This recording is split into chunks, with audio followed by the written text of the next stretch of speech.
রাধে রাধে বন্ধুরা, তোমরা সবাই কেমন আছো? আশা করছি তোমরা সবাই ভীষণ ভালো আছো। আমরাও কিন্তু বেশ ভালো আছি। আজ হলো শুক্রবার আর এখন ঘড়িতে বাজে ঠিক 6টা। আর এখন থেকেই আমি আমার ব্লগটা শুরু করলাম, মানে সন্ধে 6টা আর কি। তো এখনও সন্ধে ঠিকমতো হয়নি, সূর্য ডুবো ডুবো অবস্থা। তো পয়লা বৈশাখের বাজার করছিলাম, তো সেজন্য একটু দেরি হয়ে গেল বলতে পারো। তো স্টেশনে এসে দেখি ট্রেন চলে গেছে, মানে 5টা 50 যে ট্রেনটা সেটা চলে গেছে। তো কি করব, স্টেশন থেকে ঘুরে চলে এলাম। আর স্টেশন থেকে বেরোতেই না আমাদের ওই যেখানে মা থাকে, তো সেখানে ওই রাধাকৃষ্ণের যে মূর্তিটা সেটা আছে। তো বাড়ি ফিরে মা সন্ধ্যা দেখাচ্ছিল। আর কি বলো তো, আজকের দিনটাই থাকবো বাপের বাড়িতে। তো কালকে সকালবেলায় মানে শনিবার একটু বেলার পরে আর কি বাড়ি চলে যাব। তো সেই জন্যই আর কি একদম ভালো লাগছিলো জানো তো। তো বাপের বাড়িতে এলে কি করে যে দিনগুলো কেটে যায় একদমই বুঝতে পারি না। তো এই মনে হলো গিয়ে 2 দিন থাকবো, কিন্তু আর তাড়াতাড়ি করে দিন শেষ হয়ে গেল। তো যাই হোক, মায়ের সন্ধ্যা দেখানো হয়ে গেল। আর এদিকে বাবা এনেছিল বাজার থেকে রোল। তো 4টে এনেছিল, বাবা একটা খেয়ে গেল। আর আমার মা এখন ডিম মাছ মাংস কোনোটাই খায় না। তো 3টে রোল এখনও বাকি আছে। তো মেয়ে আর আমি দুজনে মিলেই খাবো, তো দুজনকেই খেতে হবে আর কি, না হলে তো নষ্ট হবে। তো রোলগুলো না খুব বড় বড় ছিল জানো তো। তো এদিকে দেখো আমার মেয়ে আর কি রোলটা আমাকে ছিঁড়ে দিচ্ছে। আর কি বলো তো, আমি তো এক হাতে করে আর কি ফোনটা ধরে আছি। তো ওকে বললাম যে কাগজটা ছিঁড়ে রেডি করে দিতে। তো একটা থালার মধ্যে নিয়ে নিলাম। আর এই রান্নাঘরের মধ্যেই আর কি রোলটা খেতে হবে, তার কারণ হচ্ছে ছেলেকে মা বাইরে সামালছে। আর ছেলে যদি এরকমভাবে খেতে থাকে, ছেলে এক্ষুনি খাওয়ার বায়না করবে। তো আবার শনিবার সকাল থেকে ব্লগটা স্টার্ট করেছি। তো কী বলো তো, সকালবেলায় মায়ের বাড়িতে মুড়ি চা আর এই পাঁপড় ভাজা খেয়ে একদম চলে এসেছি কিন্তু বাড়ি। তো বাড়ি এসে এত কাজের চাপ ছিল আর একদম কিন্তু ভিডিও অন করতে পারিনি। তো সেই জন্য কী করেছি বলো তো, আবার বিকাল থেকে ব্লগটা স্টার্ট করেছি। তো বিকালবেলায় ওই ছোলা ভাজা প্যাকেটটা থেকে আজ মানে ঢেলে নিলাম, ঢেলে নিয়ে আর খোলা ছাড়া যে ছোলাগুলো সেগুলো বেছে নিয়ে এদিকে মিক্সার গ্রাইন্ডারে গ্রাইন্ড করে নিলাম। তারপরে এই যে একটা কৌটোর মধ্যে ঢেলে রেখে দিলাম। তো ছেলেকে তো প্রত্যেক দিন নয়, একদিন ছাড়া ছাড়া আর কি এই ছোলার ছাতুটা খাওয়াই। আর তারপর কি বলো তো, এটা মিহি করে গুঁড়ো করে রেখে দিলে সুবিধা হয়। আর এমনি সকালবেলায় মাঝে মধ্যে মুড়ির সঙ্গেও ছেলেকে খাওয়াতে পারি। তো দেখো আমি ছোলাটা গুঁড়ো করে নিয়ে রেখে দিলাম, ছেলেকে খাইয়ে তোমাদের দাদা ভাইয়ের সাথে বেড়াতে পাঠিয়ে দিলাম। তো তারপর বিছানাটা গুছিয়ে নিলাম বিকালবেলায় বিছানাটা আর কি। দুপুরে তো মশারি খাটিয়ে ভালোভাবে বিছানা করে, যেমন রাতে শোয়া সেভাবেই বিছানা করতে হয় ছেলের জন্য। তো বিছানাটা গুছিয়ে এদিকে ঝেড়ে নিলাম। ঝেড়ে নিয়ে কি বলো তো, এই যে মায়ের বাড়ি থেকে এই যে একটা ফুলের ঝাড়ের মতো একটা এনেছি। তো ভাবছি এটা কোথায় দেবো ভেবেই পাচ্ছি না। কারণ এদিকে তো একটা গোপাল সোনার একটা ক্যালেন্ডার আছে, তো ওখানে দেবো ভাবলাম। তারপর দেখছি না, গোপাল সোনার যে মুখের দিকটা ব্লক হয়ে যাবে। তো তারপর এই যে এটাকে নিয়ে ভাবছি পর্দার পাশেই দেব। তো এখন আপাতত এখানটায় রাখি, তারপর ঠিক জায়গা ঠিক করে এটাকে ঝুলিয়ে দেব। তো তারপর একটু এদিকগুলো একটু মুছে মাছে নিচ্ছি, বাড়িতে না থাকলে যা অবস্থা হয় আর কি।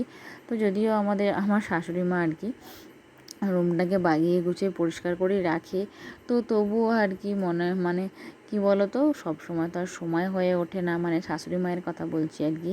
বাড়িতে তো সব রকম কাজই আছে। তাই এগুলো একটু নোংরা হয়েছিল, সেগুলো একটু পরিষ্কার করে মুছে আর রেখে দিলাম। তো কাকা শ্বশুরমশাই কামাখ্যা গিয়েছিল বেড়াতে, তো আমরা যখন ছিলাম না তখনই এসেছিলো বাড়িতে আর কি। তো এদিকে দেখো কি সুন্দর একটা কামাখ্যা মায়ের মন্দিরের ছবি দেওয়া এবং জয় মা কামাখ্যা লেখা আছে এই ওড়নাটার মধ্যে। তো এই একটা ওড়না এনেছে, তো এটা মেয়ে বা আমি দুজনেই ব্যবহার করতে পারি। তো সাদার ওপর লালের কাজ করা ওড়নাটা, আর দুটো এনেছে। তো একটা আমার ননদের জন্য আর একটা হচ্ছে আমার জন্য। আর এদিকে দেখো এই যে বেতের কাজ করা কি সুন্দর ব্যাগটা। তো এই যে সাইড ব্যাগটা এটা এনেছিল মেয়ের জন্য। তো মেয়ের না এরকম সাইড ব্যাগ মোটামুটি 7টা 8টার মতন হয়ে গেল জানো তো এটা নিয়ে।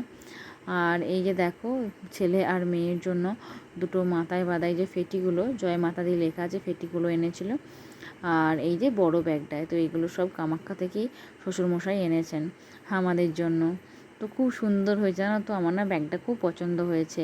তো ছেলেকে নিয়ে তো মাঝে মধ্যে কোথাও না কোথায় যাওয়াই হয়, তখন এই ব্যাগটা নিয়ে যাওয়া খুব সুবিধা হবে। আর এদিকে দেখো মানে বাপের বাড়িতে গিয়ে পয়লা বৈশাখের বাজার হয়ে গেছে।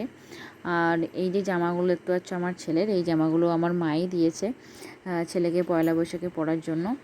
আর এইদিকে যে এই যে হলুদ রঙের যে মেয়ের ফ্রকটা আছে, তো ওটা আমাদের মানে আমি নিয়েছি মেয়ের জন্য। আর এই যে সবুজের ওপর সাদার কাজ করা যে ফ্রকটা দেখতে পাচ্ছ তোমাদের দেখাচ্ছি, তো এটা আমার মা আর কি পয়লা বৈশাখে আমার মেয়ের জন্য দিয়েছে, সুতির ওপর কাজ করা। আর এগুলো কী বলো তো, এখন তো প্রচণ্ড গরম পড়বে, তো এখন সুতির পোশাক পরাই আমার মনে হয় খুব ভালো হবে আর কি, আরামদায়ক হবে। তো সেই জন্য দুটো সুতির জামা মেয়ের জন্য নিয়েছি আর দুটো ছেলের জন্য। আর কি বলো তো, হ্যাঁ, পয়লা বৈশাখে তো এগুলো পরতেই হবে, মানে নতুন জিনিস তো পরতেই হবে আর কি ছেলেকে, মানে আমাদের হোক আর নাই হোক ছেলে মেয়েদের তো পরাতেই হবে। আর আমি এদিকে একটা নাইটি নিয়েছি লালের ওপর সাদার কাজ করা। তো চলো তোমাদের নাইটিটা একটু দেখিয়ে দিই। তো দেখো নাইটিটা কেমন লাল, মানে লাল বা লাল ঠিক রঙটা নয়, ঠিক খয়েরি খয়েরি মতো, তার উপর এই যে পুরোটা বেশ সাদার ছাপ, দেখতে কিন্তু খুব সুন্দর। তো সকালবেলা তো এখন নাইটি বেশিরভাগ পরি, শাড়িটা স্নান টান করি বেশিরভাগ পরি। তো যাই হোক, এটা পয়লা বৈশাখের দিনে নতুন পরবো, তো সেই জন্যই নিয়েছি। আর জানো তো এটা খুব গাটা, মানে নাইটির যে গাটা খুব নরম। তো কেমন হয়েছে পয়লা বৈশাখের জিনিসগুলো আমাকে অবশ্যই কমেন্ট করে জানিও। তো বাপের বাড়ি থেকে যেহেতু এসেছি, ব্যাগ তো আছেই, তো সুন্দর করে তো গুছিয়ে নিয়ে গেছিলাম। এবার এগুলোকে সুন্দর করে কেচে গুছিয়ে আলমারির মধ্যে রাখতে হবে। তো কিছু জিনিস রাখলাম, এখনও কিছু বাকি আছে। তো তারপর দেখলাম এই তাকটা এতটা পরিমাণ অগোছালো হয়ে আছে। তো তোমাদের দাদাভাই হয়তো এটা সেটা জিনিস নিয়েছে আর যেখানে পেরেছে রেখে দিয়েছে। তো ভাবলাম এই তাকটাকে আগে একটু গুছিয়ে দিই, তারপর আবার ব্যাগ থেকে জামা কাপড়গুলো বার করে গুছিয়ে রাখবো। তো সেই জন্য আর কি তাকটা আগে বাগিয়ে নিচ্ছি। আর কি বলো তো, ওই ছেলের যে ওষুধগুলো নিয়ে গিয়েছিলাম বাপের বাড়িতে, তো সেগুলো এখানে গুছিয়ে রাখবো। তো সেগুলো একটা একটা করে গুছিয়ে রেখে দিচ্ছি এবং ব্যাগ থেকেও কিছু জিনিস বার করে এখানটার মধ্যে রেখে দিচ্ছি। যেমন ছেলের জলের বোতল, ছেলের যে খাবারের যে কৌটোগুলো নিয়ে গেছিলাম সেইগুলো। তো ব্যাগটাও আনবক্সিং হয়ে গেল আর এখানে তাকটাও গোছানো হয়ে গেল, মানে দুটো কাজ আর কি একসঙ্গে হয়ে গেল। তো ছেলের জন্য তো নিচের তাকে কিছু রাখতে পারি না, শুধুমাত্র ছেলের খেলনাগুলোই আছে নিচের তাকে, বাদবাকি জিনিসগুলো ওপরের তাকেই রেখে দিয়েছি। আর দেখো সুন্দর করে কিন্তু তাকটা গুছিয়ে নিচ্ছি। আর এদিকটা না ওই দেয়ালের লাইটিংটার জন্য এতটা আবছা মতন দেখতে লাগে। তো কি করব বলো, মানে ক্যামেরাটা এভাবেই লাগাতে হয়, না হলে ঠিক স্পষ্টভাবে দেখা যায় না। তো অন্য সময় দেখবো যে কোনোভাবে ক্যামেরাটা ঠিক করে লাগালে যে এই লাইটের ভাবটা কমে নাকি। তারপর এই যে ছেলের যে জামা কাপড়গুলো নিয়ে গিয়েছিলাম ওর মামার বাড়িতে, তো বেশিরভাগটাই এখনও পরানো হয়নি, মানে বেশি করেই নিয়ে গেছিলাম। তো আমাদের তো মোটামুটি 2 দিন থাকার মতো জামা কাপড় নিয়ে গেছিলাম, কিন্তু ছেলের জামা কাপড় নিয়ে গেছিলাম 10 দিন থাকার মতো। তো হয়তো খাবার ফেলে ভিজিয়ে দিল, কি হয়তো হিসু করে ভিজিয়ে দিল, কি হয়তো জল ফেলে ভিজিয়ে দিল। তো ছেলের তো মোটামুটি 10-15টার মতো জামা প্যান্ট নিয়ে গিয়েছিলাম। তো যেগুলো পরিয়েছি তো সেগুলো আলাদা রাখলাম, আর যেগুলো একদমই পরাইনি, তো যেগুলো যেমন ভাঁজ তেমনই আছে, তো সেগুলো আলাদা রেখে দিচ্ছি। আর বেশিরভাগ জিনিসই আমি ওখান থেকে সব কেচেই নিয়ে এসেছি, তো কাচাকুচি খুব কমই আছে। তো যেগুলো একটা দুটো আছে সেগুলো কালকে সব কেচে নেব, বাদবাকি যেগুলো কেচে রেখেছিলাম সেগুলো সব গুছিয়ে আলমারিতে ভরে দেবো। তো জামা একদিকে, প্যান্ট একদিকে, সব আলাদা আলাদা করে রাখছি যাতে গোছাতে সুবিধা হয়। আর সাথে কিন্তু শীতকালে জামা কাপড়ও নিয়ে গিয়েছিলাম। তো এখন তো বলতে পারো 12 মাস ঠান্ডা আছে, মানে যেহেতু বৃষ্টি হচ্ছিল, বুধবার বৃহস্পতিবার 2 দিন বৃষ্টি হয়েছে, সেজন্য সকালে সন্ধে ওই ফুলাতা জামা এবং প্যান্ট পরাতে হচ্ছিল। তো শীতকালের পোশাকের যেন ছুটি নাই ছেলেদের, 12 মাসই যেন সেই শীতকালের পোশাক ব্যবহার হয়েই চলেছে। তো শীতকালে যেগুলো পোশাক নিয়ে গেছিলাম সেগুলো সব ভরে দিলাম। আর এদিকে যে গরমের পোশাকগুলো সেগুলো আলাদা আলাদা করে নিচ্ছি, সেগুলো সব আলাদা আলাদা করে ভরে নেব। তো আমার আগের ব্লগে দিদিভাইদের কমেন্টগুলো তোমাদের সাথে একটু শেয়ার করে নিই। তো আগের ব্লগে টেস্টি অফ বেঙ্গল থেকে দিদিভাই কমেন্ট করেছেন, ঝুমা অধিকারী কমেন্ট করেছেন এবং রিয়া অধিকারী কমেন্ট করেছেন। তো আমি আমার মিনি ব্লগে আমি একজোড়া শাঁখা বাপের বাড়িতে পরেছিলাম, তো সেটা তোমাদের সঙ্গে শেয়ার করেছি। আর রিয়া অধিকারী দিদিভাই কমেন্ট করেছে যে আমার শাঁখা জোড়া নাকি খুব সুন্দর হয়েছে। ছাড়াও এসআর ফ্যামিলি থেকে দিদিভাই কমেন্ট করেছে যে ভিডিওটা খুব সুন্দর হয়েছে। অর্পিতা লাইফস্টাইল থেকে কমেন্ট করেছে যে দিদিভাই সত্যি তোমার ভিডিওটা অনেক ভালো লাগলো। ছাড়াও বিজয় সোম থেকেও কমেন্ট করেছে। তো তোমাদের অসংখ্য অসংখ্য ধন্যবাদ এত সুন্দর কমেন্ট করার জন্য। তো সব জামা কাপড় ব্যাগ থেকে আনবক্সিং করে রেখে দিলাম। আর এদিকে আজকে ছিল শনিবার। তো শনিবারে গানের স্যার এসেছিলো গান শেখাতে সন্ধ্যাবেলায়। তো এদিকে আমাদের 4 জনকার জন্য দুধ গরম বসিয়ে দিয়েছি, আর এদিকে গানের স্যারের জন্য চা বসিয়ে দিয়েছি। তো সন্ধ্যাবেলায় তোমাদের দাদাভাই, আমি, ছেলে মেয়ে সবাই দুধ খাই। আর দিদিকে দেখো চাটা স্যারকে দিয়ে চলে এলাম, আর আমাদের জন্য গ্লাসে দুধটা জুড়োতে দিয়ে দিলাম।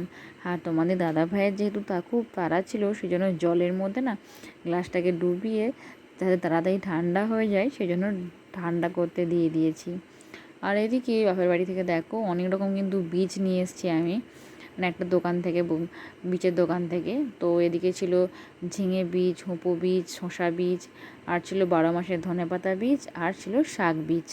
বলতে পারো সবজি গাছ লাগানোর খুব শখ, তাই এই চেষ্টা আর কি। তো যাই হোক, আজকের ব্লগটা এখানেই শেষ করলাম। রাধে রাধে।